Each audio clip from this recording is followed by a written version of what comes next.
বাংলাদেশের 15 সদস্যের বিশ্বকাপ স্কোয়াড আইসিসিতে পাঠানো হয়েছে গত 30 এপ্রিল। সেখান থেকে এসেছে একটি পরিবর্তন। শেষ পর্যন্ত বাদ পড়েছেন মোহাম্মদ সাইফুদ্দিন। প্রধান নির্বাচক গাজী আরশাম হোসেন লিপুই সংবাদ সম্মেলনে জানিয়েছেন এই খবর। সাইফুদ্দিনের বদলে তানজিম হাসান সাকিবকে বেছে নিয়েছেন তারা। মূলত জিম্বাবুয়ের বিপক্ষে সিরিজের শেষ দুটি টি-20তে বেদম মার খাওয়াতে কপাল পড়েছে সাইফুদ্দিনের। সিরিজে যৌথভাবে সর্বোচ্চ উইকেট শিকারী হলেও শেষ দুটি টি-20তে এই পেসার খরচ করেন 42 ও 55 রান। এর মধ্যে শেষ টি-20তে জিম্বাবুয়ের কাছে হেরে যায় বাংলাদেশ।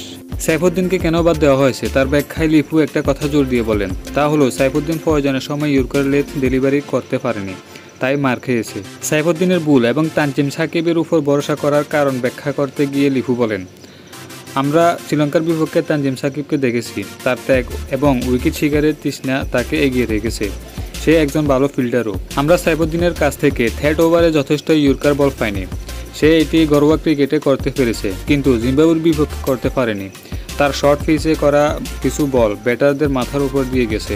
সাইফুদ্দিনই একমাত্র খেলোয়াড় যার নাম 30 এপ্রিল আইসিসিতে পাঠানো স্কোয়াডে থাকলেও শেষ পর্যন্ত সরিয়ে নেওয়া হয়েছে।